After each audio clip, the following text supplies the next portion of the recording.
তে ডায়েরিতে লিখতে থাকে, আমি ক্যাপ্টেন জিয়নকে মেরে ফেলতে চাই, সে প্রচন্ড বিরক্তিকর। তবে আজকে করা তদন্তটা অনেকটা বেশি আকর্ষণীয় ছিল। আমি ভবিষ্যতে ক্যাপ্টেনের প্রেমের সম্পর্কে জানতে পারবো। আচ্ছা, তার কি আসলেই কোনো প্রেমিকা আছে? তিনি একটি ধনী লোকের বাড়িতে গিয়ে তাকে বললেন তিনি তার মেয়েকে বিয়ে করতে চায়, কিন্তু সেই লোকটা রাজি কেন হলো না? আমিও ক্যাপ্টেন জিয়নের মতো কাউকে চাই, যে আমার বাবা মার কাছে নির্দ্বিধায় আমাকে চাইবে, কেউ আমার জন্য যুদ্ধ করবে, আমাকে অনেক ভালোবাসবে। আরে আমি এসব কি ভাবছি, পুরোই হাস্যকর। তবে যে মেয়েটিকে ক্যাপ্টেন বিয়ে করতে চায় সে সত্যি অনেক ভাগ্যবান। যদিও ক্যাপ্টেন জিয়ন অনেকটাই বিরক্তিকর, কিন্তু তিনি অনেক ভালো একজন মানুষ। বলে আজকের মতো সে লেখা শেষ করলো। আমি আগামীকালের জন্য প্রচন্ড উত্তেজিত এবং চিন্তিত। আমি আমার সাথে একটি কাঁটা চামচ নিয়ে যাব, সে যদি আমার কাছে আসে তার পিছনে গেঁথে দেব। বুদ্ধিটা কেমন? যাক, এখন আমার ঘুমানো উচিত। আগামীকাল জিয়ন জাংকুককে পাহাড় থেকে ধাক্কা মেরে ফেলে দিতে হবে। তে সকাল হয়ে গেছে, উঠে পড়ো। তে ঘুমিয়েছিল, তখন তার মা এসে তাকে ওঠানোর চেষ্টা করলো। তে নাড়াচাড়া করছে না। আবার কিছুক্ষণ পর তের মা তাকে জাগানোর চেষ্টা করলো। উঠে পড়ো, অনেক সকাল হয়ে গেছে তো।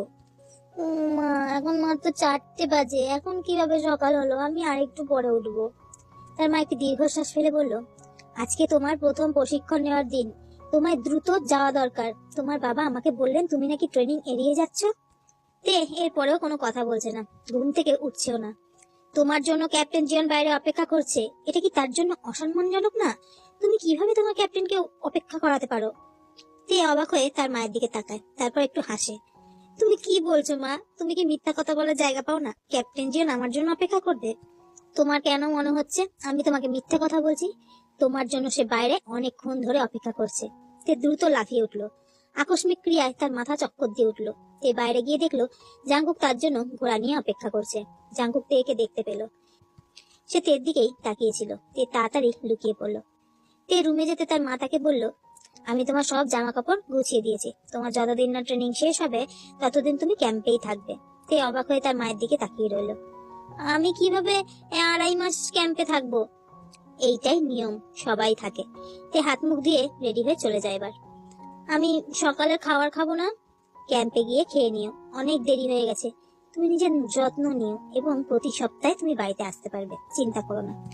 তার মা যেটা বললো সেটা শুনে তে কাপড়ের ব্যাগটা নিল এবং তার মধ্যে তার নোটবুকটাও ভরে নিল, কারণ ক্যাম্পে গিয়ে তাকে তথ্য সংগ্রহ করতে হবে। তে জাংকুকের কাছে গেলে জাংকুক বলল, 30 মিনিট 29 সেকেন্ড 96 মিলি সেকেন্ড। এত দেরি কেন হলো? হ্যাঁ? তে অবাক হয়ে গেছে। আপনি কি সত্যি সময় গণনা করছিলেন নাকি?